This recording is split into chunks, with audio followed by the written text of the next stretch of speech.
Hello guys, welcome to Forex Salary channel. आज ये एक जो एपिसोड है हमारा काफ़ी स्पेशल होने वाला है। एक ऐसी शख्सियत को हम यहाँ पर आपके साथ एक इंटरव्यू कर रहे हैं जिन्होंने ट्रेडिंग में काफ़ी नाम कमाया है। तो उनकी क्या स्टोरी है, कैसे उन्होंने स्टार्ट किया और कैसे वो ट्रेडिंग में एक इस स्तर पे पहुँचे हैं। तो इस स्टोरी से, इनके एक्सपीरियंस से आप काफ़ी सीखेंगे। तो ये एक पॉडकास्ट, एक क्वेश्चंस हम इनसे पूछेंगे जो आपके लिए काफ़ी यहाँ पर हेल्पफुल रहेगा। अगर आप बिगिनर हैं या फिर आप एक जो शुरुआत करना चाह रहे हैं या एक्सपीरियंस है, सभी के लिए कुछ ना कुछ आपको यहाँ से मिलेगा। तो यहाँ पर मैं आपको इंट्रोड्यूस करना चाह रहा हूँ मोहसिन शेर, जो कि दुबई में है, यहाँ पर रहते हैं और हम इनके स्टूडियो में हैं यहाँ पर, जो आपके साथ यहाँ पर अपनी स्टोरी शेयर करेंगे। वेलकम है आपका आपके ऑफिस जी में मेरे चैनल पर। कैसा आप फील कर रहे हैं? जी, बहुत शुक्रिया आपका। आप अपने प्लेटफॉर्म पे मुझे मौका दिया बोलने का और आपका यहाँ पे आने का। सबसे पहले तो मैं भी आपको वेलकम करना चाहूँगा, बिल्कुल, आप मेरे शुक्रिया। पास आए। और दूसरा, जो आपकी ऑडियंस है और मेरी ऑडियंस है, उसको एक मौका मिलेगा हम दोनों से कुछ चीज़ें सीखने का। तो बहुत शुक्रिया आपका। जी बिल्कुल, सभी के लिए। मैं यहाँ पर आपको पहले हम शुरू से ही स्टार्ट करते हैं कि जैसे कि सब जानते हैं मोहसिन सर, आपको कोई इंट्रोडक्शन की ज़रूरत नहीं है ट्रेडिंग की इंडस्ट्री में।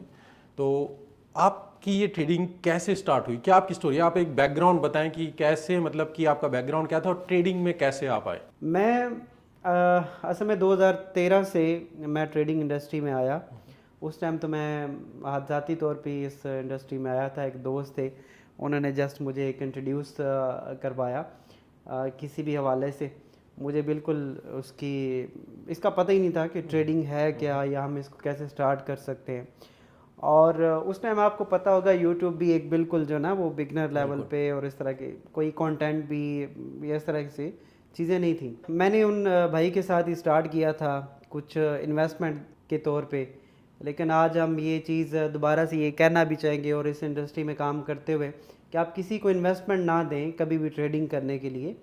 आप खुद से नॉलेज जो है वो अपना बढ़ाएं, और अपनी अमाउंट पे खुद आप जो है वो डिसीजन लें, किसी को वो डिसाइड करने का मौका ना दें। मैंने ये गलती की उस टाइम, मुझे क्योंकि नॉलेज नहीं था। तो और मेरे पास अपनी अमाउंट भी नहीं थी, मैंने कुछ दोस्तों से लेके वो अमाउंट वहाँ पे डाली थी, और वो खैर लॉस हो गया। कुछ ही दिनों के अंदर वो अकाउंट वॉश हो गया, और उन भाई ने मुझे बताया कि आपका जो वो अकाउंट जो है ना, ओह, हो गया। हाँ, वो वॉश हो गया, और अब हम जो है ना आगे नहीं चल सकते। तो खैर, वो अमाउंट जैसे मैंने आपको बताया कि किसी की थी, और मैं उसके बाद काफ़ी क्राइसिस में भी गुज़रा। एक लंबी स्टोरी है। लेकिन ये है कि मुझे इस इंडस्ट्री का थोड़ा सा नॉलेज मिला इस दौरान, और फिर मैंने चीज़ें सीखना स्टार्ट की। कुछ डेमो पे प्रैक्टिस करना शुरू की। MT4 5 को मैंने ट्रेड करना स्टार्ट किया, डेमो प्रैक्टिस करना स्टार्ट की। और कुछ टाइम के बाद मुझे ये लगता था कि मैं ट्रेडिंग कर सकता हूँ, क्योंकि उस टाइम इतना नॉलेज नहीं था। जैसे आजकल के टाइम में मैं देखता हूँ तो हर अ, बंदा ही कुछ ना कुछ अपने हिसाब से नॉलेज शेयर कर रहा है, और बिल्कुल। बहुत ज़्यादा इन्फॉर्मेशन यूट्यूब के ऊपर पड़ी हुई है। उस टाइम ये था कि मैं बिना नॉलेज के ये समझता था कि मैं कुछ इंडिकेटर्स का यूज़ करके कि मैं एक अच्छी ट्रेडिंग कर सकता हूँ। तो अगेन मैंने वही गलती की, दोबारा से इन्वेस्ट किया, और मैं खुद ट्रेड करना स्टार्ट हुआ, और थोड़े बहुत जो इंडिकेटर्स मुझे पता चले और उसको ट्रेड करना स्टार्ट किया। तो ये एक लंबी जर्नी है जिसमें मैं लॉस ही करता गया स्टार्ट में।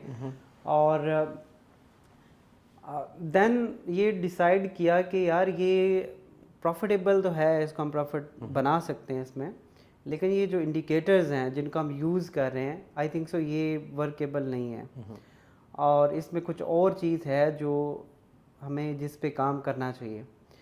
तो फिर मैंने डिफरेंट और चीज़ें सीखना स्टार्ट की। कुछ इंटरनेशनल जो बुक्स हैं उनको पढ़ना स्टार्ट किया। कुछ वहाँ पे जो वीडियोस थी या जो कंटेंट था अवेलेबल, उसको स्टडी किया। तो प्राइस एक्शन के ऊपर मैंने देखना स्टार्ट किया उस टाइम, ओके। और इंडिकेटर से थोड़ा मैं कम करता गया, और प्राइस एक्शन पे जो है ना वो मैंने काम स्टार्ट किया। और अल्हम्दुलिल्लाह फिर काफ़ी एक्सपीरियंस के बाद 2018 के बाद मैंने प्रॉपर ट्रेडिंग स्टार्ट की, और अभी 2024 है। अब मैं यहाँ पे दुबई में मेरा एक अच्छा सेटअप है, और मैं अच्छी चीज़ें यहाँ पे कर रहा हूँ। तो इसी तरह से एक पूरी जो है ना वो जर्नी है। बिल्कुल। जी। तो आपने बोला कि 2013 से स्टार्ट किया, 10 साल से ऊपर आपको हो चुके हैं इस इंडस्ट्री में। हाँ। और 2018 से आप बोले कि आप कंसिस्टेंट प्रॉफिटेबल हैं, मतलब कि 5 साल से आप यहाँ पर प्रॉफिटेबल चल रहे हैं। ऐसी है, ऐसी है। और आपने बोला कि आपने इन्वेस्टमेंट की थी, काफ़ी लॉस हुआ, तो जो बिगिनर मिस्टेक्स हैं वो सभी करते हैं इस तरह की कि हाँ। जल्दी पैसा आए और जाए, और मतलब कि वो होता है। आपने बोला कि एजुकेशन की ज़रूरत है, तो आपने बोला कुछ बुक्स पढ़ी, क्या आप कोई टीचर के पास गए या जस्ट बुक के थ्रू ही आपने ये सब नॉलेज एक्वायर की, या फिर एक्सपीरियंस या आप ट्रायल एंड एरर करते गए, या कोई टीचर रहा जिससे आपने कुछ ये नॉलेज मिली आपको? नहीं, ये भी जैसे मैंने आपको बताया कि इस तरह का कंटेंट यूट्यूब पे अवेलेबल नहीं था। मुझे याद है कि मैंने जब उर्दू में कंटेंट बनाना स्टार्ट किया था, तो मैं बिगनर लेवल पे जो एक सबसे ज़्यादा पहले कंटेंट बनाने में लोग थे, उनमें मेरा नाम था। Okay. ठीक है। और उस टाइम ऐसा नहीं था, एक्सपीरियंस मैं खुद से करता गया, कुछ MT4 5 और इस तरह के जब मैंने यूज़ करना स्टार्ट किए, डेमो प्रैक्टिस की, और कुछ यूडेमी के ऊपर कुछ उस टाइम कोर्सेज थे पड़े हुए, कुछ वहाँ से, लेकिन वो बहुत ही बिगनर लेवल का वो इन्फॉर्मेशन थी। जितनी इन्फॉर्मेशन आजकल के टाइम में मौजूद है, और हमारे जो बिगनर्स लोग हैं इस इंडस्ट्री में काम करना चाहते हैं, उनके लिए बहुत ज़्यादा इन्फॉर्मेशन अवेलेबल है। अगर वो काम करना चाहें तो इनफ इन्फॉर्मेशन है। उस टाइम जस्ट कुछ थोड़ा बहुत डाटा था, बाकी ज़्यादातर मेरी अपनी प्रैक्टिस थी, और बार बार जैसे मैं काम करता गया मुझे चीज़ों का पता चला कि यार ये चीज़ें करनी है, ये नहीं करनी। जैसे मनी मैनेजमेंट का मुझे नहीं आइडिया था, जैसे मुझे स्टॉप लॉस क्या होता है या इसको किस तरह से आप यूज़ कर सकते हो, वो नहीं था। फिर खास तौर पे मैं जब स्टार्ट में काफ़ी टाइम ट्रेड करता ना, मुझे लॉट साइज़ का ही नहीं आइडिया था, और वो यही था कि हमने लेवरेज क्या है, कैसे यूज़ करना है। अब लेवरेज जैसे आपको पता है कि ये दोनों साइडों पे अफेक्ट करता है। जब जैसे आप प्रॉफिट भी बना सकते हो, आपको उसी तरह से लॉस में भी ये बहुत ज़्यादा अफेक्ट कर सकता है। तो अगर जिस बंदे को पता नहीं है कि इसको यूज़ कैसे करना है, वो अगर गलती करेगा और नॉलेज के बिना इसमें ट्रेड करेगा, तो जाहिर है वो लॉस करे। तो ये चीज़ें मैं स्टार्ट में बहुत ज़्यादा गलतियाँ की हैं मैंने, और उस टाइम कोई ऐसा मेंटोर नहीं था जिससे मैं प्रॉपरली चीज़ें मैंने सीखी हूँ। ज़्यादातर खुद रिसर्च कर करके और बार बार प्रैक्टिस कर करके ही ये चीज़ें आई हैं। और आहिस्ता आहिस्ता फिर कंटेंट भी बनना स्टार्ट हुआ मार्केट में। इंटरनेशनल मार्केट में जब देखा तो डिफरेंट कंटेंट अवेलेबल था। ऐसे कोई प्रॉपर जो ना वो मैंने मेंटरशिप या इस तरह से किसी के साथ अटैच नहीं रहा हूँ। ओके। आपने बोला लेवरेज के बारे में, बिल्कुल ये इस तरीके से है कि मतलब किसी को गाड़ी चलानी नहीं आती, फरारी उसको दे दी जाए तो वो क्या करेंगे, ठोकेंगे ही। तो वही है, तो अकाउंट बढ़ भी जाएगा और नीचे भी चला जाएगा। बिल्कुल ऐसे ही है। और दूसरी चीज़ आपने बोली कि हाँ, कि जब आपने स्टार्ट किया था तो इतना कुछ कंटेंट अवेलेबल नहीं था। हाँ। तो वो एडवांटेज भी थी और डिसएडवांटेज भी थी। ऐसी इस टाइम पर अगर आप देखें, जो अब स्टार्ट करना चाह रहे हैं, इतनी ज़्यादा इन्फॉर्मेशन अवेलेबल है कि अगर वो देखें कि इससे स्टार्ट करें, फिर वहाँ पर देख रहे हैं, फिर वो दूसरी तरफ इधर, तो ये मेरे ख्याल से डिसएडवांटेज भी बहुत ज़्यादा है। आप क्या सोचते हैं इसके बारे में कि आपका टाइम ठीक था या ये टाइम ठीक है कि अब इन्फॉर्मेशन ज़्यादा है, या जहाँ पर आप खुद सीख रहे थे, सर्च कर रहे थे और आप उसको लेकर आ रहे थे? देखिए, ये आपने बहुत अच्छा सवाल किया, क्योंकि हमारे जो इस टाइम के लोग हैं ना, वो ये गलती करते हैं, मैंने देखा है कि बहुत सारे लोगों को एक ही टाइम में फॉलो कर रहे होते हैं। जैसे कि अगर मैं एज अ डे ट्रेडर हूँ, या मैं जैसे अब गोल्ड पे ट्रेड करता हूँ ज़्यादा, आपका कोई और मेथड होगा जिस पे आप ट्रेड कर रहे होगे, किसी थर्ड पर्सन का एक और मेथड है। तो मैं यहाँ पे आजकल के टाइम में कंटेंट तो बहुत अवेलेबल है, आप देखें, मुख्तलिफ कंटेंट देखें, लेकिन आपको एक चीज़ पे फोकस्ड रहना चाहिए। जैसे कि अगर आप प्राइस एक्शन करना चाहते हैं तो प्राइस एक्शन के रिलेटेड ही वीडियोस देखें। अगर आप कोई SMC के ऊपर काम करना चाह रहे हैं, आप ICT पे करना चाह रहे हैं, बहुत ज़्यादा मेथड्स हैं जिन पे लोग डिफरेंट ट्रेड्स करते हैं। कुछ लोग सिर्फ वॉल्यूम्स पे ट्रेड करते हैं, कुछ लोग जो हैं वो सिर्फ इंडिकेटर्स का। अच्छा, इंडिकेटर को भी अगर आप प्रॉपरली समझ के और सिर्फ इंडिकेटर्स पे भी काम करेंगे, लेकिन उसका नॉलेज अगर आपको है तो वो भी ठीक है। लेकिन अगर आप नॉलेज को मिक्स अप करोगे, जैसे अभी आप बोल रहे हो कि बहुत ज़्यादा कंटेंट होने की वजह से लोगों में वो भी हो जाता है, कंफ्यूज हो जाते हैं कि कौन सी चीज़ फॉलो करनी है, कौन सी नहीं करनी है। तो इसके लिए ये है कि आप सबसे पहले तो ये समझें कि आप किस तरह की ट्रेडिंग करना चाहते हैं। आप डे ट्रेडर हैं, आप एज अ इन्वेस्टर काम करना चाह रहे हैं, आप स्कैल्पिंग करोगे, आप स्विंग ट्रेड करोगे, लॉन्ग टर्म होल्ड करोगे, आप क्या चीज़ करना चाह रहे हैं, किस तरह का आपके पास टाइम है, तो फिर उस तरह के मेथड्स को यूज़ करना चाहिए। और एक ही तरह के जो लोग कंटेंट बना रहे हैं, अब जैसे इसमें हर्ज नहीं है कि अगर कोई बंदा एसएमसी पे काम करता है, वैसे मैं भी करता हूँ या आप भी करते हैं, तो आपकी वीडियोस भी देखें, मेरी भी वीडियोस देखें, लेकिन वो कंटेंट सेम है, मतलब मेथड सेम है। लेकिन अगर आप एलीट वेव्स कर रहे हो या आप एसएमसी कर रहे हो, मैं आईसीटी कर रहा हूँ या मैं प्राइस एक्शन कर रहा हूँ, तो आप डिफरेंट कॉन्सेप्ट को जब आप देखेंगे तो नए लोग इसमें हमेशा लॉस में रहते हैं, क्योंकि वो मनी मैनेजमेंट भी और जो ट्रेडिंग स्ट्रेटजीज हैं वो उस मेथड के हिसाब से बनी होती हैं। बिल्कुल। तो आई थिंक सो ये चीज़ आपको करना चाहिए। आप वैसे क्या इसमें, आप क्या इस बारे में कहते हैं? देखिए, मैं बोलता भी हूँ, मैं जब एजुकेट भी करता हूँ, अपने स्टूडेंट्स भी हैं, जी। मैं कहता हूँ हर एक मेथड काम करता है, करेगा। हाँ, ये एक तरीके से अगर मैं एनालॉजी देना चाहूँ कि मान लीजिए अब दुबई में ही है, दुबई से अगर आपको अबू धाबी जाना है हाँ, या शारजा या कोई और कंट्री में जाना है, क्या वहाँ पर एक ही रास्ता हो सकता है? नहीं, काफ़ी रास्ते हैं। क्या एक मोड ऑफ ट्रांसपोर्ट हो सकता है? नहीं, कोई गाड़ी से जाए, कोई बाइक से जाए, कोई प्लेन से जाए, कोई हर तरीके के रास्ते हैं। हमें ये देखना है कि हमारे लिए कौन सा बेटर है, कौन सा मेरे लिए कंफर्टेबल है और कौन सा मुझे सूट कर रहा है। तो आप हर रास्ते से वहां पहुंच तो जाएंगे, हर एक का अपना टाइम होगा, वो आपको देखना है कि आपकी पर्सनैलिटी के साथ सूट करता है या नहीं। ऐसे ही है। अगर वो होगा तो आप पहुंच जाएंगे, पर आपको उसे फॉलो करना होगा। आप ये नहीं कि आज मैं ये रास्ता पकड़ रहा हूँ, कल को मैं उसको पकड़ूंगा, परसों वो, तो फिर आप कहीं नहीं पहुंच पाएंगे। वही जैसे मैंने बोला कि एक मेथड के ऊपर आप बिल्कुल फोकस्ड रहें, पहले समझें कि किस तरह से आप कौन से मेथड पे ट्रेड आपके लिए करना वो इजी है, या टाइम भी इसमें होता है। कई लोग अब पार्ट टाइम ट्रेडिंग करते हैं, कई लोग फुल टाइम ट्रेडिंग करना चाह रहे हैं, कई सिर्फ एक टाइम फ्रेम के अंदर, यानी कि उनके पास 1-2 घंटे ही होते हैं, एक एक्स्ट्रा इनकम के तौर पे वही चीज़ करना चाह रहे हैं।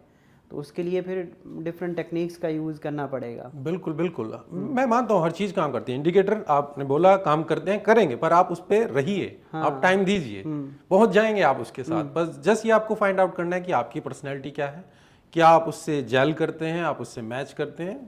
तो जस्ट टाइम दीजिए। अगर आप हर महीने एक नई स्ट्रेटजी, जैसे आपने बोला, आप चेंज करते रहेंगे इधर उधर, तो आप कहीं नहीं पहुंचेंगे। अच्छा, इसमें मैंने देखा है कि कई लोग सिर्फ जो है ना, सिर्फ मूविंग एवरेज का यूज़ करते हैं। अब ये बहुत ही सिंपल स्ट्रेटजी है, सिंपल जो है ना वो इंडिकेटर है, लेकिन जब लोग उसी पे बार बार प्रैक्टिस कर रहे होते हैं, और वो मैंने देखा है कि वो लोग प्रॉफिटेबल भी हैं, क्योंकि वो उसके अलावा किसी और मेथड पे जाते नहीं हैं, किसी और पे वो स्टेप नहीं लेते। ऐसा नहीं है कि आज वो मूविंग एवरेज पे काम कर रहे हैं, कल वो आरएसए पे काम कर रहे हैं। वो अपनी एक स्ट्रेटजी बनाते हैं, और कामयाब भी वही लोग हैं इस इंडस्ट्री में जो किसी भी एक चीज़ को पकड़े, लेकिन वो अपनी स्ट्रेटजी पे ही रहें, फोकस्ड रहें, तब्दील ना करते रहें डिफरेंट चीज़ों को। बिल्कुल नहीं, इसके ऊपर मैं एक चीज़ और ऐड करना चाहूँ, जो आपने बोला बिल्कुल कि ये चेंज करते रहें, और आपने बोला कि सिंपल चीज़ें, मूविंग एवरेज जो आपने बात की जी, मैं स्टूडेंट्स को पढ़ाता भी हूँ, तो उन्हें जब बताता हूँ, सिंपल लोगों को सिंपल चीज़ें नहीं चाहिए। हाँ, उन्हें चाहिए कुछ कॉम्प्लिकेट, कि ये ऐसा कुछ डिफिकल्ट चीज़। अगर उन्हें आप बिल्कुल सिंपल यही है बस, हाँ, तो वो स्टिक नहीं रहेंगे। उन्हें कुछ बहुत ही हैवी चीज़ें, हैवी टर्म्स और बहुत ही कॉम्प्लिकेटेड चीज़ें देंगे, ट्रेडर्स को लगेगा ये है। पर जो बड़े लेवल के ट्रेडर हैं वो बहुत चीज़ें सिंपल रखते हैं। असल में ये बात ना, जो लोग अब मार्केट में आए, नए आए, बाद में आए, वो फिर लोगों को कंफ्यूज्ड भी कर रहे हैं, नए नए नाम रख दिए। जैसे अब एसएमसी की बात करें, आईसीटी की देखें, तो प्राइस एक्शन की चीज़ों को ही उसमें डाला गया। लेकिन अब नया बंदा ये देख रहा होता है कि यार अच्छा, ये बंदा जो है ना वो एक, जैसे आप बात कर रहे हो कि डिफ़िकल्ट चीज़ या कोई ऐसा मॉडर्न नेम यूज़ करते हैं, तो लोगों को लगता है नहीं ये बंदा सही पढ़ाएगा, या इस तरह की चीज़ें हैं। देखिए, ट्रेडिंग जो है ना, मेरे ख्याल से बहुत वही लोग कामयाब है जो कि इसको बहुत सिंपल रखते हैं।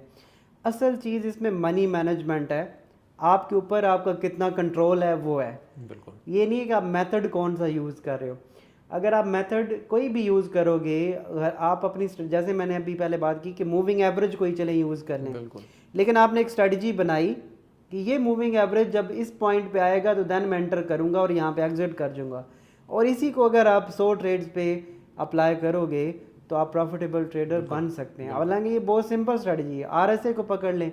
अब मैंने कई लोग देखे हैं, अब RSI वैसे तो इस तरह से हम यूज़ नहीं कर सकते हैं, आपने डिफरेंट कि उसके साथ मिक्सअप करना होता है नॉलेज के हिसाब से, लेकिन सिर्फ अगर आप ओवर बॉट और ओवर सोल्ड के ऊपर ही ट्रेड कर रहे होते हो, लेकिन आप उसके ऊपर स्ट्रिक्ट हैं कि मैंने इसी के ऊपर ही करना है और जब ये इस तरह से परफॉर्म करेगा तो मैंने करना है, मतलब आप एक स्ट्रेटजी के तौर पे काम कर रहे हो, तो आप प्रॉफिटेबल उसमें भी बन जाते हैं। और हालांकि वो सिंपल तरीन मेथड है, सिंपल मेथड है, कहीं भी आपको कुछ करने की ज़रूरत नहीं पड़ती। तो ऐसा है, जितना आप सिंपल रखोगे इतना आप ज़्यादा प्रॉफिट बना सकते हैं। वीडियो में आगे बढ़ने से पहले गाइस मैं बताना चाहूंगा, अगर आप गोल्ड में ट्रेडिंग करते हैं तो आप एक्सिस ब्रोकर को यूज कर सकते हैं। इस ब्रोकर को मैं रेकमेंड करता हूं। वीडियो के डिस्क्रिप्शन में लिंक है, आप वहां से अकाउंट खोल सकते हैं। उसके बाद आपको काफी बेनिफिट्स मिलते हैं। गोल्ड में आपको टाइट स्प्रेड तो मिलता ही है, इसके बाद हम एडिशनल बेनिफिट्स आपको प्रोवाइड करते हैं। अगर आपका अकाउंट हमारी पार्टनरशिप में है, आपको कैशबैक, जो भी आप ट्रेडिंग करेंगे, जितने भी लॉट्स लेंगे, मंथ एंड पर आपको कैशबैक आपके अकाउंट में दिया जाता है। सेकेंड, आप टेलीग्राम चैनल ज्वाइन कर सकते हैं। VIP हमारा जो ग्रुप है, जहां पर स्ट्रेट अवे सिग्नल दिए जाते हैं और मंथ एंड पे उनकी समरी की क्या हमने रिजल्ट अचीव किए हैं। इसके अलावा आपको डिपॉजिट विड्रॉल में भी हेल्प की जाती है और भी कोई इशू आपको आते हैं, वहां पर फिर आपको गाइड किया जाता है। तो अगर आप अकाउंट खोलना चाहते हैं, वीडियो के डिस्क्रिप्शन में लिंक है, आप वहां से अकाउंट खोल सकते हैं। और अगर आपका अकाउंट पहले से ही है तो आप हमें हमारी ईमेल ID forexsally.india@gmail.com या फिर हमारे Telegram channel support team connect@kr पर कांटेक्ट कर सकते हैं। बिल्कुल सिंपल, बिल्कुल जो आप इस चीज पे बोल रहे हो सिंपल। मैं ये कहना चाहूंगा कि अगर आप अपनी स्ट्रेटजी को किसी 10 साल के बच्चे को समझा सकते हैं, हाँ, तो आप वो सिंपल है। पर वो अगर उसको कॉम्प्लिकेट लग रही है फिर वो सिंपल नहीं है। मतलब आपकी स्टडी इतनी सिंपल होनी चाहिए जो आप एक 10 साल के बच्चों को आसानी से समझा सकें। आप उसे जितना कॉम्प्लिकेट करेंगे, आप उसे एग्जीक्यूट करने में भी आपको प्रॉब्लम आएगी, आप उस पर स्टिक नहीं रहेंगे। ऐसे। अच्छा, आपने कब ये स्टार्टिंग किया था ट्रेड, इस इंडस्ट्री में कब से काम कर रहे हैं? मैं अगर बताना चाहूँ, क्योंकि मैं यूरोप में भी काम किया मैंने। अच्छा। तो जब मैं वहाँ पर जॉब कर रहा था तो स्टॉक मार्केट थी। अब मुझे देखना था कि मैं कैसे कर सकता हूँ, क्योंकि मैं जॉब में इतना इन्वॉल्वमेंट नहीं चाहता था। मैं हमेशा जॉब करता था, एक जॉब की, फिर दूसरी चेंज की, तीसरी, मतलब अगर मैं कहूँ 4-5 साल में मैं 10-12 कंपनियां चेंज कर चुका था। अच्छा। तो मैं कहीं सेटल नहीं हो पा, मतलब कुछ ऐसा चीज था कि अपना कुछ करना है, कुछ ऐसा देखना है। तो स्टॉक में टाइम की वजह से मैं नहीं कर पाता था। अब जॉब भी नहीं छोड़ सकते हैं। फिर मुझे ये फॉरेक्स के बारे में पता चला। अच्छा। और फिर मैंने इसमें कब की बात है, कितना ये टाइम होगा 2013 और 14 की बात है। अच्छा, आपने भी तकरीबन वही सेम मेरे जैसा। बिल्कुल। तो 13-14 में इसके ऊपर ढूंढना, सर्च करना, और उस टाइम पर वही कंटेंट इतना कुछ है नहीं है। जो भी अमेरिकन या UK से जो भी, मतलब कि कहीं से भी जो भी मिला कंटेंट, उसको चेक करना, लॉस करना, अकाउंट लॉस होना, तो ये एक नॉर्मल बात होती है उस टाइम पर।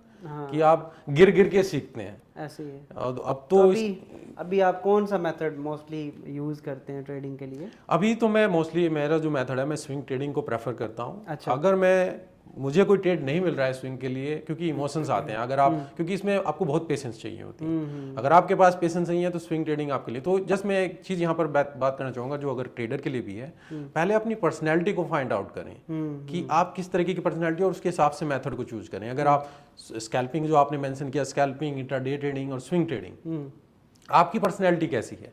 क्या आप एग्रेसिव डिसीजन लेते हैं, आप कंट्रोल चाहते हैं और क्विक इन एंड आउट, तो आपके लिए स्कैल्पिंग बेटर है। आप चाहते हैं कि मैं आराम से हूँ, थोड़ा देखना भी चाहता हूँ, मेरे पास टाइम भी है और मैं 2-4 घंटे काम करना चाहता हूँ, नहीं तो आप इंट्राडे चूज कर सकते हैं। पर आप चाहते हैं कि बेफिक्र, मेरे पास इतना टाइम भी नहीं है, मुझे जॉब भी करनी है और मैं इसमें ज़्यादा स्ट्रेस भी नहीं लेना चाहता, तो आप स्विंग ट्रेडिंग में जा सकते। तो हर एक के लिए यहाँ पर कुछ अवेलेबल है, आप पर्सनैलिटी के हिसाब से चूज करें। अच्छा, मतलब कि ज़्यादा स्विंग ट्रेडिंग पे मैं फोकस करता हूँ स्विंग ट्रेडिंग पे, जहाँ पर सेट एंड फॉरगेट। ओके। पर अगर 2-3 दिन अगर कुछ नहीं मिलता है तो एक 2 सेपरेट अकाउंट इसके लिए रखा हुआ है कि हम स्कैल्पिंग में, पर वहाँ पर एक फिक्स कर दिया है कि इस अमाउंट से ज़्यादा अगर मेरा लॉस हो गया, ट्रेडिंग बंद। अच्छा, इसमें कई लोग अब ये भी करते हैं, आजकल के टाइम में मैंने देखा कि मुख्तलिफ ना वीडियोस बना रहे होते हैं यूट्यूब पे, और आगे आप कंटेंट देखते हो कि वो ये लोगों को बता रहे होते हैं कि आप ना आज अमाउंट डाल रहे हो, आप इसे डबल कर सकते हो, आप इससे इस तरह की चीज़ें मैं देख रहा हूँ। तो कई लोग ये शेयर कर रहे थे कि $200 आप डाल रहे हो तो आप $2000 बना सकते हो अगले वीक में। क्या आप इस तरह की ट्रेडिंग प्रेफर करेंगे? बिल्कुल नहीं। आप कितने % आप बनाते हो इसमें, या क्या एक एज अ ट्रेडर आपको 10 साल आपको भी हो चुके हैं, तो क्या समझते हैं आप इसमें? मैं दो चीज़ यहाँ पर बताना चाहूँगा। पहले आपने बोला $200 डालकर $2000 बन सकते हैं, बन सकते हैं। हाँ हाँ। बात यह है कि क्या कंसिस्टेंटली लॉन्ग टर्म के लिए बन सकते हैं, मैंने कहूँगा वो सस्टेनेबल नहीं है। ओके। आप 200 से 2000 20,000 आप पूरा जा सकते हैं, फिर वो एक तरीके से कहें, क्योंकि आपको इतनी अमाउंट बनाने के लिए आप रिस्क भी ज़्यादा लगाने, फिर आप गैम्बलिंग की तरफ जा रहे हैं। हाँ। फिर आप रिस्क मैनेज नहीं कर रहे हैं। अगर आप प्रॉपर रिस्क मैनेज करें, मे बी आप ग्रो कर सकते हैं। वो मतलब आप प्रॉपर एक बिजनेस तौर पे उसको नहीं ले आप, क्योंकि मेन चीज यहाँ पर आपने बोला रिस्क मैनेजमेंट है। ऐसे ही है। क्योंकि आप प्रॉफिट को कंट्रोल नहीं कर सकते कि मैंने ये ट्रेड लिया, मैंने ये एंट्री ली, इस पे मैं कितना प्रॉफिट अर्न कर लूंगा। आप लगा तो सकते हैं टारगेट प्रॉफिट, यस। पर वहां पर जाए ना जाए, कब जाए, कुछ नहीं पता, तो आप गारंटी नहीं दे सकते कि मैं इतना प्रॉफिट कमाऊंगा ही कमाऊंगा। पर आप सेकंड चीज स्टॉप लॉस, रिस्क मैनेजमेंट, इसको कंट्रोल कर सकते हैं कि मैं इस ट्रेड पे इससे ज्यादा लॉस नहीं करूंगा। सही है। ये चीज आपने पकड़ ली तो आप लंबे टाइम में, लॉन्ग टर्म में जा सकते हैं। रिटर्न के लिए मैं आपके आना चाहूंगा कि आपने पूछा कितना कमा सकते हैं। मैं कहूंगा अगर आप बैंक में पैसा डालते हैं 6 से 8% आपको साल का मिलता है। अगर यहां पर आप 1% वीक का भी निकाल सकें, अगर आप 4-5% महीने का भी निकाल सकें, पहले आप छोटी कैपिटल पे लगाइए, 5% आप लगा सकते हैं। आप अपने स्किल क्राफ्ट पे काम कीजिए। अगर आप एक साल में एक उस अकाउंट पे 5% मंथली निकाल सकते हैं, मतलब कि आपका 50-60% साल का हो जाता है, जो कि बहुत बड़ी अमाउंट है। कंपाउंड करके देखिए 10 साल में आप कितना कमा पाएंगे। सही है। वही अगर आप जब अब स्केल करेंगे, आप कहेंगे छोटे अकाउंट में इतना मैटर नहीं करेगा, पर जब वही बड़े अकाउंट में जाएगा तो वो मनी मैटर करेगी। तो यहाँ पर ये पहली चीज, अगर आप सीख रहे हैं, पहले आपको अपने स्किल क्राफ्ट पे काम करें। जब आपका स्किल हो जाए, आप छोटे अकाउंट को कर सकते हैं, फिर बड़े अकाउंट में तो वही 5% आपके लिए, आपकी पूरी फैमिली का खर्चा सारा कुछ, और आप ग्रो कर सकते हैं। ऐसे ही मैंने भी यही चीज़ देखी है कि अच्छा, मैं इंटरनेशनल मार्केट की अगर बात करूं, मुझे अब इधर काम करते हुए ऑलमोस्ट 3 साल हो चुके हैं दुबई के अंदर। मैंने जितने भी लोगों को देखा, मुख्तलिफ कंट्रीज़ में भी देखा, बहुत बड़े ट्रेडर्स से भी मेरी मुलाकात हुई है। ज़्यादातर लोग इसी तरह की जो परसेंटेज है ना वो बनाते हैं, 2 से 3% तक भी मंथली बनाते हैं, 3-4%। लेकिन हमारे लोगों में पता नहीं ये क्यों एक माइंड में ये चीज़ बैठ गई है कि हम इसको डबल करना चाहते हैं और या हम इससे 40% 50% प्रॉफिट बना सकते हैं। देखिए, जैसे अभी भी आप बात कर रहे थे, तो अगेन मैं आप सब के लिए भी ये बात करना चाहूँगा कि आप इसमें बना तो सकते हैं। आप 50% क्या 100% भी आप एक महीने में भी आप कर सकते हो, लेकिन वो बिजनेस के तौर पे नहीं। आप एक वो तुक्का लग गया कभी, बिल्कुल, तो वो हो सकता है। अदरवाइज अगर आप इसको बिजनेस के पॉइंट ऑफ व्यू से देखेंगे तो आपको एक कंसिस्टेंट प्रॉफिट के लिए 5 to 10% बहुत ज़्यादा प्रॉफिट है। अब 10% भी अगर कोई एक एवरेज बनाता है, 10% वैसे बनाया जा सकता है। ये अकाउंट टू अकाउंट भी डिपेंड करता है कि आपका क्या चीज़ है। तो 10% मीन आप एक साल में डबल कर जाओगे। बिल्कुल। तो इतना तो किसी भी इंडस्ट्री में प्रॉफिट नहीं है। अगर आप इसको प्रॉपर नॉलेज के साथ करेंगे तो बहुत प्रॉफिटेबल इंडस्ट्री है और आप इसमें काम कर सकते हैं। नहीं, प्रोफेशन तो ब्यूटीफुल है, इसमें कोई नो डाउट नहीं। क्या चाहिए आपको? एक इंटरनेट, एक लैपटॉप, और आपका बिजनेस सेटअप है, तैयार है। आपको बस कैपिटल चाहिए। बाकी में आपको बिजनेस खड़ा करना है, लोगों को लाना है, ये कीजिए वो कीजिए, उसी में ही आपके 2-3 साल लग जाएंगे। मतलब 2-3 लगने के, इसमें भी एजुकेशन आपको चाहिए, पर जो रिसोर्सेज चाहिए वो इतने नहीं है। तो प्रोफेशन तो ब्यूटीफुल अगर आप किया जाए इसको अच्छे तरीके से। और जैसे अभी आप ट्रैवल कर रहे हो तो आप किसी भी जगह पे ट्रेड कहीं से भी कर सकते हैं, ये भी अच्छी, तो बहुत ब्यूटी है इसमें। पर ये एक ड्रीम रहता है काफ़ी लोगों का। आपने बोला कि लोगों के, हमारे यहाँ पर ये रहता है कि डबल करें, ट्रिपल करें। अगर आप जो टॉप लेवल के ट्रेडर में काफ़ी से मिला हूँ, क्योंकि उनकी कैपिटल लेवल बहुत है, उसका 2% इतना होगा कि आप इमेजिन करेंगे कि ये ऐसी हमारे यहाँ लगाएंगे $1000, उसको $2000 करें तभी वहाँ पर कुछ बन पाएगा। 1000 की बात करें, मैंने तो ऐसे बंदे देखे हैं जो कि $100 लगा रहे हैं। अब $100 मैं तो रिकमेंड ही नहीं करता इस मार्केट में। उसकी रीज़न क्या है कि अब जैसे आप बोल रहे हैं 10% भी, अगर आप तो 5% बोल रहे हैं, चले उसका 10% ले लें। अगर आप उसको सेव रखते हुए $100 का 10% महीने का बनाएंगे तो इट्स मीन आपने $10 बनाए हैं। अब $10 में तो आप बिजली का बिल या वो जो आप इंटरनेट यूज़ करें उसका बिल नहीं पे करोगे, तो वहाँ पे ही आपकी मनी मैनेजमेंट ख़राब हो जाएगी। आप अगली ट्रेड को बड़ा लगाओगे। बिल्कुल। और मैं तो हमेशा ये रिकमेंड करता हूँ कि आप इसको एज अ बिज़नेस के तौर पे इस में आएँ। और 7 ट्रिलियन का वॉल्यूम है, उसमें अगर आप 100, 500, $200 लगा के आप ट्रेड करना चाह रहे हैं तो वहीं से आप मतलब गलती पे हैं। जी आप अपनी मनी मैनेजमेंट नहीं कर पाएंगे। डेमो पे ट्रेड करें और जब आप रियल में समझे तो एक इतनी अमाउंट से ट्रेड करें जिससे एक छोटा बिजनेस स्टार्ट हो सकता है। देन आप उस पर 10% बनाएंगे तो वो आपके लिए इनफ होगा और उसको आप ग्रोथ करना भी आपके लिए ईजी रहेगा मेरे ख्याल में। बिल्कुल, जो आपने बोला कि स्टार्ट करें, छोटी अमाउंट से स्टार्ट करें, एक प्लान बनाएं, एक गोल बनाएं कि अगर मैं आज $100 तो बहुत ही कम अमाउंट है, क्योंकि क्या होगा उतना वो मार्जिन नहीं रहेगा एरर के लिए, क्योंकि आपके लॉस में भी जाएंगे, प्रॉफिट में भी जाएंगे ट्रेड, और वो अकाउंट वॉस भी होगा। ऐसा कोई ट्रेडर मैं नहीं जानता हूँ जो बिगिनिंग में जिसने मनी ना लूज की, और जो कंसिस्टेंट ट्रेडर भी हैं उनके लूजिंग ट्रेड आते हैं। ऐसा कुछ नहीं, ये बस बात है एज की। अगर मैं 10 ट्रेड ले रहा हूँ, अगर मेरे 6-7 प्रॉफिट में जा रहे हैं, 4 लूजिंग में जा रहे हैं, तो कोई इशू नहीं है अगर आपका रिस्क मैनेजमेंट अच्छा है। रिस्क रिवार्ड पे डिपेंड करता है कि आप उस पर कितना प्रॉफिट। बिल्कुल। तो आप कह रहे हैं कि वही कि हम इतना कमा सकते हैं, बिल्कुल कमा सकते हैं। अगर हम 10% भी लें तो साल का 120% हो जाता है। अगर उसको कंपाउंड करें तो मैं कहूँगा वॉरेन बफेट से 10 या 20 साल में आगे निकल जाएंगे। तो ये हम लॉन्ग टर्म में, अगर आप स्टार्ट भी करना चाहें, कोई भी यहाँ पर अगर स्टार्ट करना चाहें, एक कैपिटल है, क्योंकि वो कैपिटल ये मान के चलें कि मैं अपनी एजुकेशन अपने ऊपर इन्वेस्ट कर रहा हूँ और जस्ट सीखने के लिए, कि वो लूज हो जाएगी। और एक गोल रखें कि इस कैपिटल के साथ मेरा क्या टारगेट है, कि मैं 1 साल 2 साल इससे स्टार्ट करता हूँ।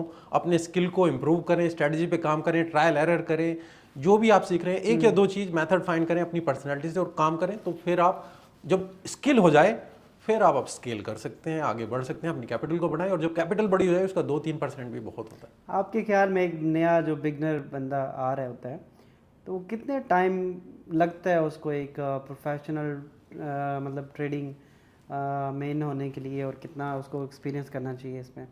देखिए, मैं ये कहना चाहूँगा कि जब मैंने स्टार्ट किया था मेरी लर्निंग कर्व बहुत लंबी थी, क्योंकि उस टाइम पर आपने बोला भी कि कंटेंट भी अवेलेबल नहीं था। आप या तो बुक से सीखेंगे या जो भी कहीं कोर्स जो भी है वो बाहर के ही मिलते थे। काफ़ी ज़्यादा टाइम लगेगा। तो अब इस टाइम पर इतनी इन्फॉर्मेशन अवेलेबल है, डिसएडवांटेज भी है, एडवांटेज भी है। पर अब कितना टाइम एक ट्रेडर को प्रोफेशनल ट्रेडर में बनने में लग जाएगा, मैं कहूँगा ये डिपेंड करता है कि क्या आप खुद कर रहे हैं या आप किसी के साथ कर रहे हैं। क्योंकि अगर आप खुद करेंगे, अगेन ट्रायल एंड एरर, तो जो लर्निंग कर्व है वो लंबी हो सकती है। पर अगर आप कोई ऐसा मेंटर फाइंड आउट करें जिसने ये किया हुआ, जिसके ऊपर ट्रस्ट हो आपको कि ये कर चुका है, मुझे इसके ऊपर ट्रस्ट है, कोई भी आप फाइंड आउट करें। मैंने जो फाइंड आउट किया, मेरे ऐसे काफ़ी मेंटर थे कि जो पहले मैंने कोर्स किया मुझे कुछ वैल्यू नहीं मिली, दूसरा किया, पर जब आप सब चीज़ों को कंबाइन करेंगे फिर आपको रिजल्ट मिलता है। तो आप कुछ ना कुछ तो सीख ही रहे हैं। पर जब मेंटर के साथ जाएंगे, जो आपकी लर्निंग कर्व थी मे बी वो थोड़ी कम हो जाए।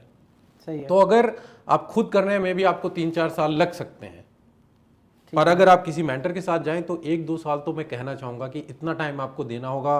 काफ़ी बेसिक चीज़ों को समझना होगा, इमोशंस आएंगे, साइकोलॉजी आएगी, सब चीज़ों को कवर करके फिर आप समझेंगे कि मैं इसमें, तो मिनिमम 1 से 2 साल का पीरियड अगर आप किसी के साथ काम कर रहे हैं, आपको पूरी मेंटरशिप एजुकेशन मिल रही है, और अगर आप खुद भी करना चाह रहे हैं, यूट्यूब पर बहुत कंटेंट अवेलेबल है, पर आप डिसिप्लिन के साथ उसको फॉलो कर रहे हैं, तो मे बी आप ज़्यादा जा सकते हैं और उसको भी कम कर सकते हैं।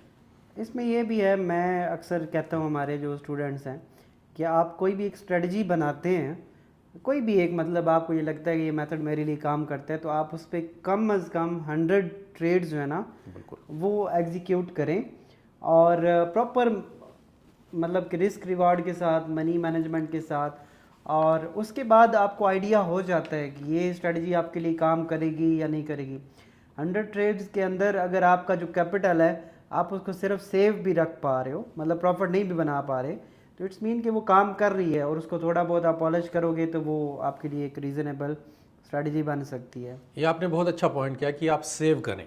हाँ, क्योंकि पहले 1-2 साल सर्वाइवल का ही बिजनेस है। ऐसे अगर आप 2 साल इस बिजनेस में सर्वाइव कर गए, कैपिटल रह गई, तो आप निकल जाएंगे, आगे बढ़ जाएंगे इस इंडस्ट्री में। पर बिगिनर जो करते हैं वो क्या करते हैं, वो 1-2 साल में ही जो कैपिटल है वो लगा देते हैं, वो सर्वाइव और सब उड़ जाता है, और जब उन्हें पता चलता है कि ये था, तब कैपिटल नहीं रहती। असल में वही है ना, डबल करने के चक्कर में होते हैं। अब अच्छा, ये बिजनेस नहीं है, कोई भी बिजनेस आप देख लो उसमें टाइम लगता है। अगर आप एक छोटे छोटे बिजनेस की बात करें, एक शॉप भी बनाते हो, तो वो पहले दिन से तो नहीं ना ग्रो करेगी, उसकी चीज़ें आपको सीखना पड़ेगी, उसके बारे में भी नॉलेज लेना पड़ेगा कि उसकी सप्लाई आप कहाँ से आप करोगे, आपकी ने इसकी मार्केटिंग कैसे करनी है जी। तो टाइम चाहिए उसके लिए, कोई भी बिजनेस है।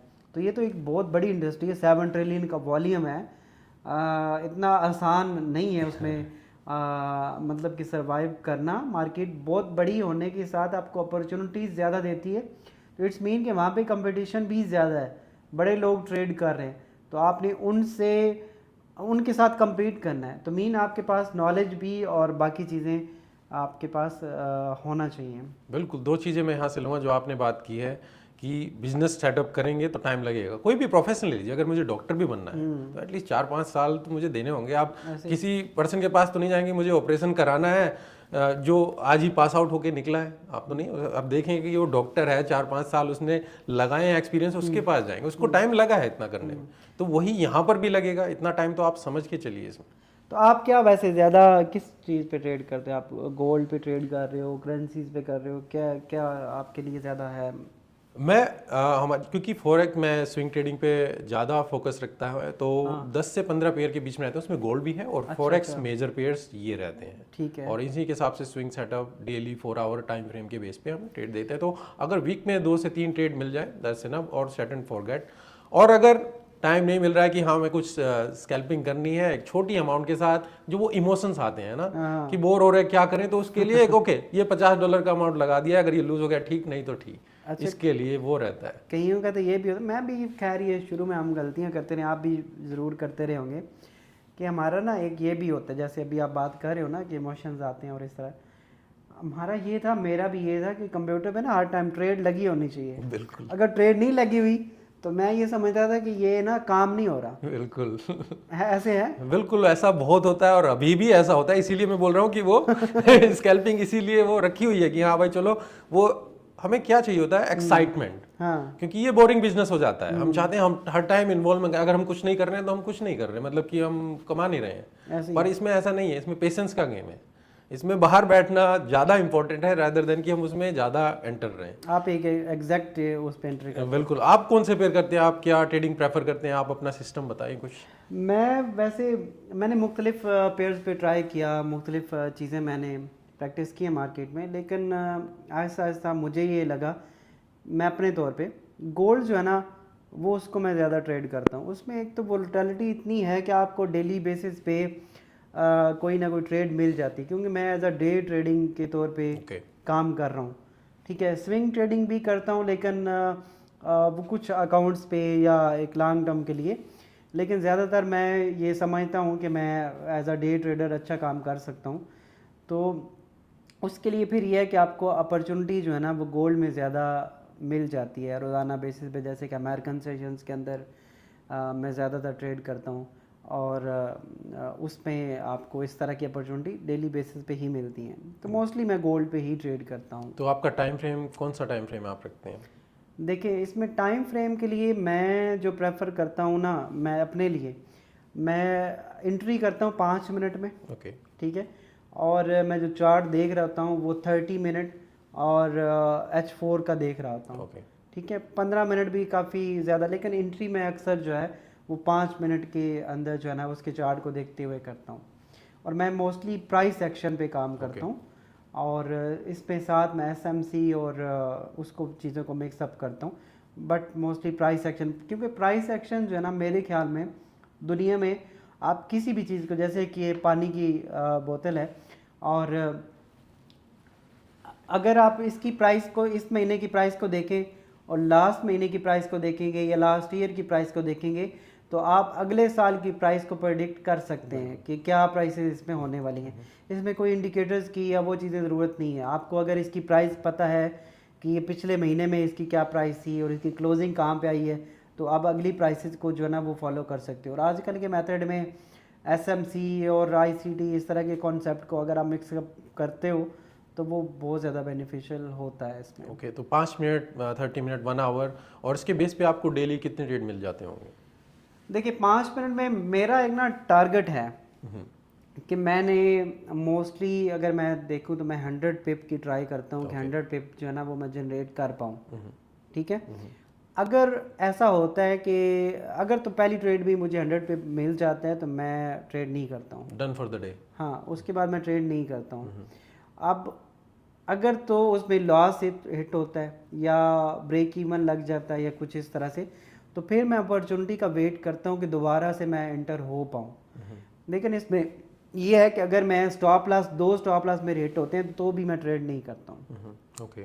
ठीक है, अगर एक मैंने ट्रेड किया है, स्टॉप लॉस हिट हुआ, मैंने दोबारा एंटर हुआ हूँ किसी दूसरी ट्रेड के अंदर और दोबारा से स्टॉप लॉस हिट होता है, तो इट्स मीन कि वो ट्रेडिंग अपॉर्चुनिटी मेरे लिए उस दिन नहीं है। और मैं, क्योंकि उसके बाद अगर आप ट्रेड करोगे ओवर ट्रेडिंग में जाओगे और आप अपनी जो साइकोलॉजी उसको ख़राब करते जाओगे, तो वो आपके लिए सही नहीं है। बिल्कुल। तो I think so 2 stop loss hit हो रहे हैं तो इट्स मीन कि आप मार्केट से थोड़ा सा दूर हैं। वो स्टॉप लॉस भी आप 100 पिप्स का रखते हैं या कम रखते हैं? नहीं नहीं, मेरा स्टॉप लॉस जो है ना वो बहुत कम होता है, क्योंकि अगर आप 5 मिनट में काम कर रहे हो तो स्टॉप लॉस जो है ना वो आपका 20-30 पिप्स पे आ जाता है। ओके। ठीक है, और कई दफ़ा मैं एंट्री 1 मिनट पे भी लेता हूँ ओके। उसको बिल्कुल स्टॉप लॉस को कम करने के लिए। ओके। तो अगर आपका स्टॉप लॉस 20-30 पिप है तो आई थिंक सो गोल्ड में वो बहुत छोटा स्टॉप लॉस है, क्योंकि उसकी जो वोलेटिलिटी है गोल्ड में वो इस तरह से है। बिल्कुल। और 100 पिप्स नॉर्मली आप जनरेट कर सकते हो हैं, अगर आप पेशेंस के साथ एंटर करते हैं इसमें गोल्ड में। तो और आप सेशन कौन सा प्रेफर करते हैं? ऐसा कुछ है कि मैं एशियन या यूरोपियन या आप पूरे दिन मार्केट के सामने बैठते हैं, ऐसा कुछ?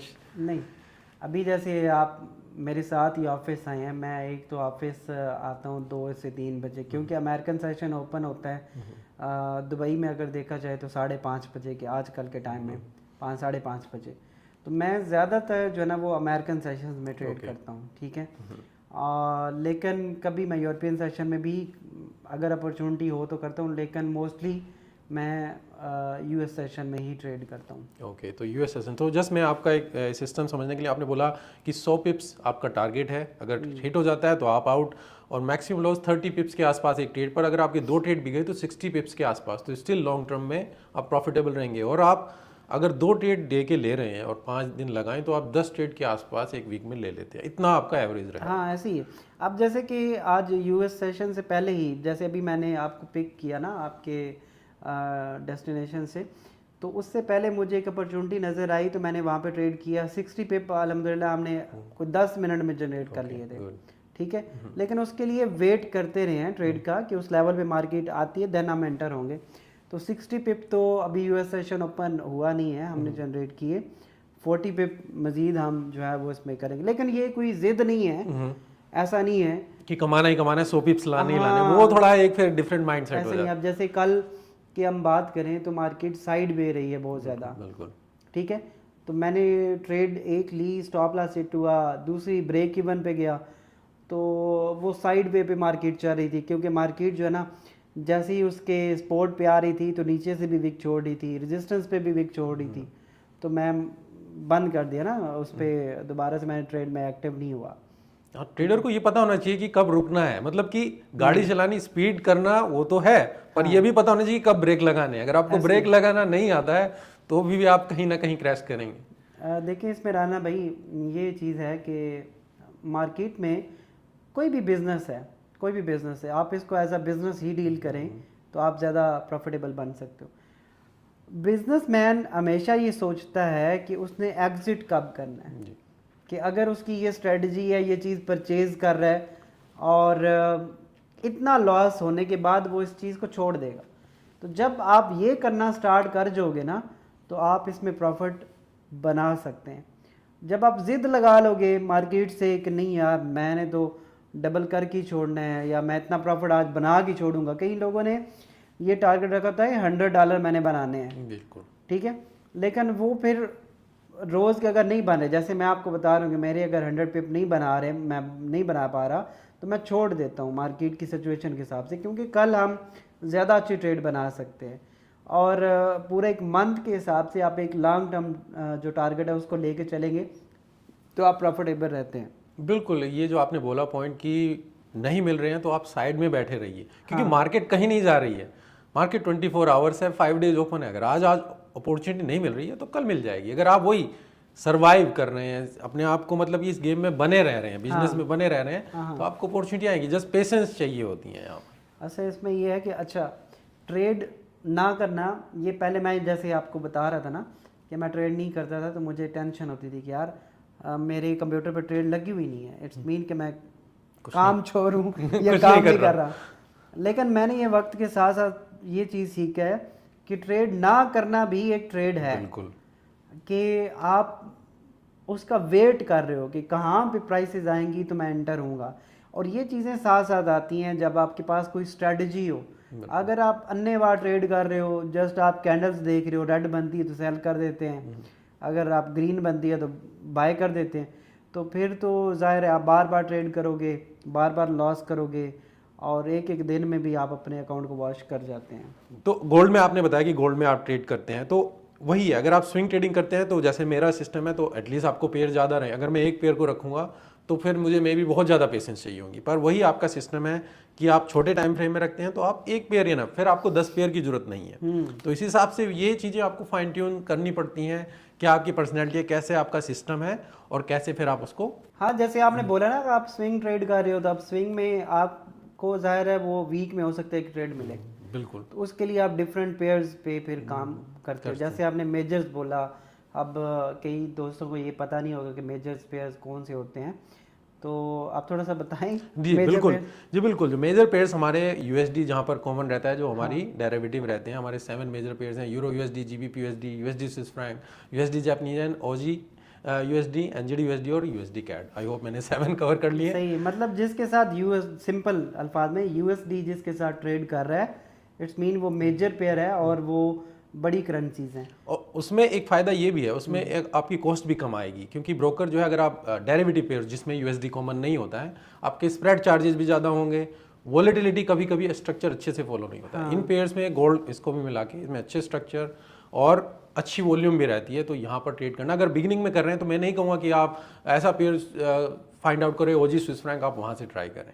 तो आप मेजर से स्टार्ट करें, बाद में आप बढ़ा सकते हैं। अपनी पर्सनैलिटी के हिसाब से आपको देखना होगा कि कौन से पेयर का क्या बिहेवियर रहता है, कब मूव करता है, कौन से सेशन में मूव करता है, और ये सब चीज़ें एक्सपीरियंस के साथ आती हैं। तो आप कितना एक ट्रेड पे, पर ट्रेड आप कितना रिस्क लेते हैं एज अ स्विंग ट्रेडर? जी बिल्कुल। तो आपने बोला आप पिप्स में काम करते हैं, मैं जो काम करता हूँ वो रिस्क पे काम करता हूँ कि परसेंटेज में रिस्क। अगर मेरा कैपिटल का जो अमाउंट है, मेरी कैपिटल है, मैं उसका एक पर ट्रेड पर 1 to 3% के बीच में एक रिस्क रखते हैं। अब वो 1 to 3% का भी क्राइटेरिया है कि अगर ये A+ कैटेगरी का सेटअप है कि जो मेरे रूल्स हैं उसके हिसाब से सब मिल रहे हैं, तो मैं इस पर 3% रिस्क लगाऊंगा जो कैपिटल का है। पर अगर कुछ है कि मतलब एक दो चीज डाउट है पर स्टिल गुड है, मैं 2%। पर एक कि मैं कुछ डाउट है, नहीं हो रहा है, पर मैं मिस भी नहीं करना चाहता, तो वो फिर 1% कैटेगरी में आता है। मतलब ये ना हो कि बाद में रिग्रेट करें कि मैं ले लेता। तो इस तरीके से मैं जो कैपिटल है उसके जो रिस्क है 1% से 3% उसके बीच पे रखता कैपिटल का आप 2-3% और 1% ये अब उसमें आप ये मान के चलिए कि मान लीजिए 100% आपकी कैपिटल है, हम 1-2% लगा रहे हैं। हाँ, अगर मेरे सभी के सभी ट्रेड लूजिंग में भी चले जाएं, तो कितने ट्रेड मुझे चाहिए होंगे पूरा अकाउंट वॉश करने में? तो अगर मैं 2% भी लगा रहा हूँ तो मुझे कम से कम 50 ट्रेड लूजिंग में चाहिए होंगे। सही है। मैं जब अपने स्टूडेंट्स को पढ़ाता हूँ तो उनको बोलता हूँ कि आपको लूज करना है, आपको कंसिस्टेंट लूज करना है। वो कहेंगे लूज करना है?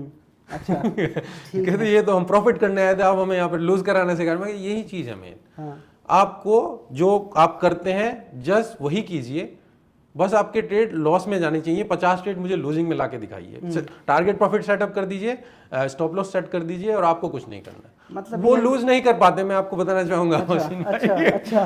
वो प्रॉफिट में आना शुरू हो जाते हैं। अच्छा, कहते हैं हमने तो कुछ किया ही नहीं है, अब हम लॉस करना चाह रहे हैं तो लॉस नहीं हो रहा है। मतलब यहाँ पर साइकोलॉजी का इतना फर्क आ जाता है। सही। आप मतलब उनको रिस्क रिवार्ड इतना वो अच्छे से बता देते हो कि वो चीज़, कि वो इस चीज की अहमियत है। ये नहीं कि टारगेट प्रॉफिट है, ये है तो चलिए हम टारगेट को ही बदल रहे हैं, हम लॉस कर देते हैं कि आपका टारगेट लॉस है, चलिए लॉस करके दिखाएं। आपने अकाउंट वॉश किए होंगे, बहुत किए होंगे, सब कहते हैं हाँ बहुत किए हैं, तो चलिए करिए 50 ट्रेड लॉस करके दिखाएं। अच्छा, ये इसमें मैं चीज़ ना बताना चाहूँगा कि मैंने एक ट्रेनिंग करवाई थी। पहले मैं कुछ सेशंस करवाता था ट्रेडिंग की, अब तो सारा वो फ्री हम करते हैं। तो उसमें ना हमने रिस्क रिवार्ड बहुत अच्छा रखा था, ठीक है, लेकिन उस पर हमने ट्रेड पता कैसे की थी, सिर्फ ना वो उस पर सिक्के उछाल के हेड आएगा तो हम बाय करेंगे और टेल आएगा तो हम जो है ना वो सेल करेंगे। लेकिन उसके ऊपर हमने रिस्क रिवार्ड इतना अच्छा रखा, तीसरे दिन सारी मार्केट ट्रेड जो है ना वो बंद होगी, उसमें से ऑलमोस्ट 7 ट्रेड्स स्टॉप लॉस उनका हिट हुआ, 3 सिर्फ पॉजिटिव हुई। लेकिन रिस्क रिवार्ड इतना अच्छा था कि वो फिर भी हम वो अकाउंट प्रॉफिट में थे, और बिना नॉलेज के जस्ट हम हेड एंड टेल पे वो कर रहे हैं। बिल्कुल। तो मार्केट में ऐसी अपॉर्चुनिटीज़ भी हैं कि ऐसा नहीं है कि आप सारे लोग आप हेड एंड टेल पे ट्रेड करोगे। एग्जांपल के तौर पे कि अगर आप नॉलेज सिर्फ रिस्क रिवार्ड को ही अप्लाई कर लो, वो अगर आपका सिर्फ एक चीज़ ही अच्छी है, और इसके साथ अगर आप नॉलेज मिला लेंगे, आप ट्रेनिंग कहीं से अच्छी ले लेते हैं और आप अच्छी ट्रेड्स को एग्जीक्यूट करते हैं, तो आप देखिए कितना अच्छा प्रॉफिट बना सकते हैं। बिल्कुल बिल्कुल। तो हमारी ये कन्वर्सेशन चलती रहेगी, मतलब हम ज़्यादा लंबा नहीं करना चाहते हैं, फिर भी मैं कुछ मेन चीज़ें यहाँ पर आना चाहूँगा और एक क्विक क्वेश्चन आपसे पूछूंगा बाद में, जस्ट 4-5 आप क्विकली आंसर दीजिएगा। पर मैं इस कन्वर्सेशन को, अनलेस आप कुछ और ऐड करना चाहें आप कर सकते हैं, पर इस चीज़ पे मैं लाना चाहूँगा कि ट्रेडर के मन में एक क्वेश्चन रहता है कि ऐसी क्या चीज़ें हैं जो मेन क्राइटेरिया हैं जो ट्रेडर के पास होनी चाहिए कि ये सक्सेसफुल ट्रेडर बन जाएगा, कि वो 2 पॉइंट्स हैं या 3 पॉइंट्स या 5 पॉइंट्स, आपके हिसाब से ऐसे कितने पॉइंट्स हैं कि मतलब अगर सक्सेसफुल ट्रेडर बनना है तो ये पॉइंट्स क्राइटेरिया होने चाहिए और आप सक्सेसफुल ट्रेडर बनेंगे अगर आप इनको फॉलो करते हैं?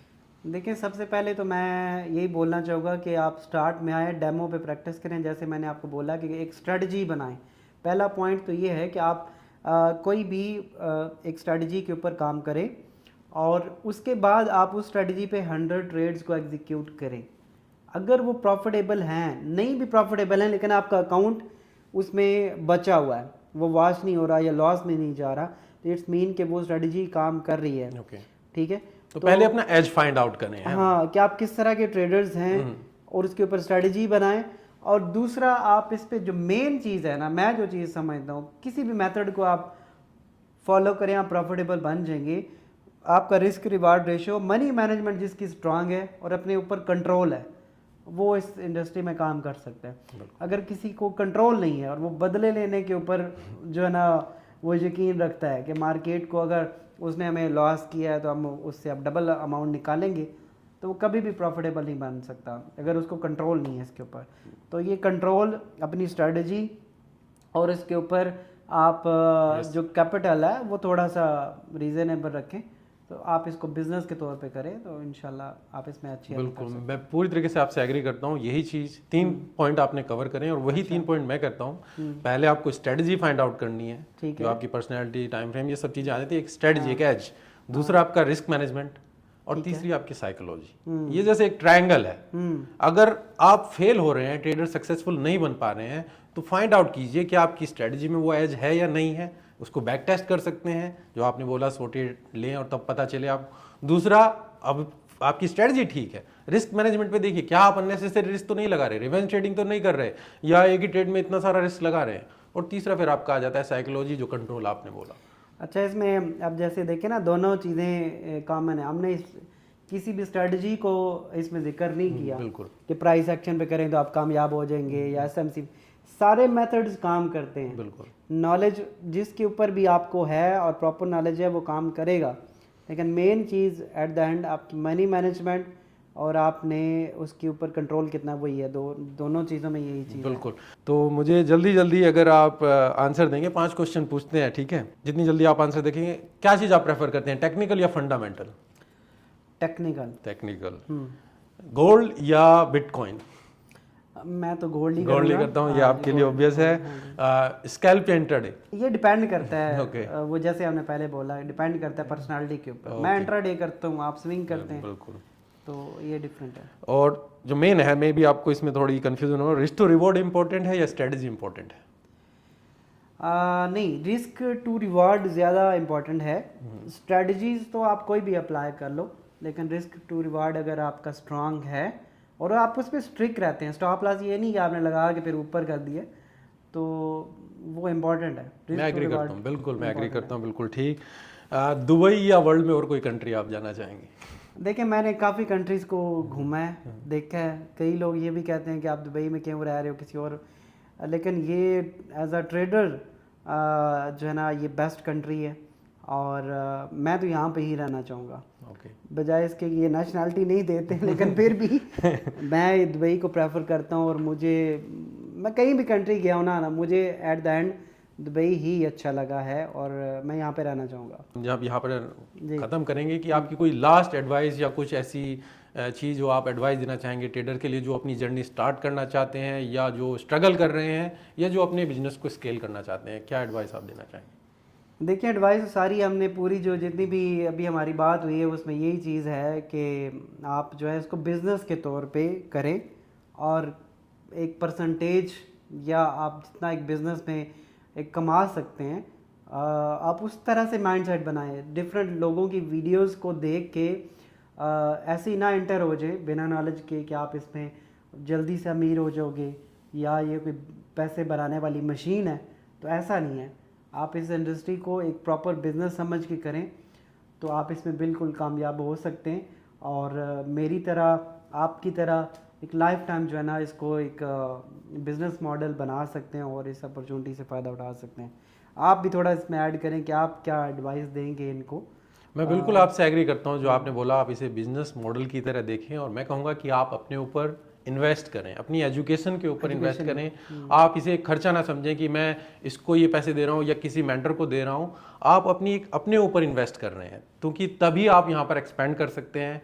आप कर सकते हैं अपने आप, ट्रायल एरर करेंगे पर आपकी वो लर्निंग कर्व लंबी हो सकती है। जैसे मैंने बोला मेरी लर्निंग कर्व बहुत लंबी हुई, 4-5 साल मुझे कुछ आइडिया नहीं था, पर वो जब मैं अब देखता हूँ, अगर मैं अपने आप को ही एडवाइस दूँ अपने आप को 10 साल पहले, तो मैं क्या चेंज करना चाहूँ। मैं कहूँगा कि कोई मेंटर फाइंड आउट करूँ, उनके साथ रहूँ, उनसे सीखूं। जितना उनके साथ रहकर आप सीख सकते हैं वो आप मे बी वो 2 साल या ज़्यादा आपको टाइम देना पड़े, वो टाइम लगेगा। आप कमेंट करके बताइए कि आपको इससे कुछ सीखने को मिला, क्या आपको ऐसी कुछ इसमें कंटेंट लगा जो आपके लिए लाइफ चेंजिंग, या ऐसी कुछ लाइन जो इन्होंने बोली या शेयर करी जो आपको लगती है कि बहुत ही आपके लिए लाइफ चेंजिंग हो सकती है, आप उससे सीख सकते हैं। और मे बी इन फ्यूचर हम इनके साथ और कुछ और टॉपिक और इसके ऊपर और डिटेल में कन्वर्सेशन करेंगे। तो अभी के लिए धन्यवाद, शुक्रिया आपका, बहुत शुक्रिया मोहसिन सर, आपने यहाँ पर अपने व्यूज शेयर किए और हमारी ऑडियंस के बहुत साथ शुक्रिया जी आपके टाइम का। एक तो मेरी ऑडियंस के लिए अपने यूट्यूब चैनल का नाम बताइएगा ताकि वो भी इसको सब्सक्राइब कर सके। बिल्कुल, तो पहले तो मैं इनका बताता हूँ, ये मोहसिन सर जो हमारे इंडिया के ऑडियंस, फॉरेक्स सीखो इनका चैनल है यूट्यूब पर, आप उसे सब्सक्राइब कर सकते हैं और काफ़ी अच्छा कंटेंट वहाँ पर अवेलेबल है। मेरे चैनल पर आ सकते हैं यूट्यूब फॉरेक्स सैलरी, आप वहाँ से सीख सकते हैं और वहाँ पर सब्सक्राइब कर सकते हैं, काफ़ी कंटेंट दोनों के लिंक वीडियोस के नीचे हम डालेंगे तो एक दूसरे के आप चीज़ें इन्फॉर्मेशन इसमें ले सकते हैं। बहुत शुक्रिया जी आपका और इंशाल्लाह मिलते हैं नेक्स्ट किसी भी इस तरह के साथ। थैंक यू, धन्यवाद, बाय।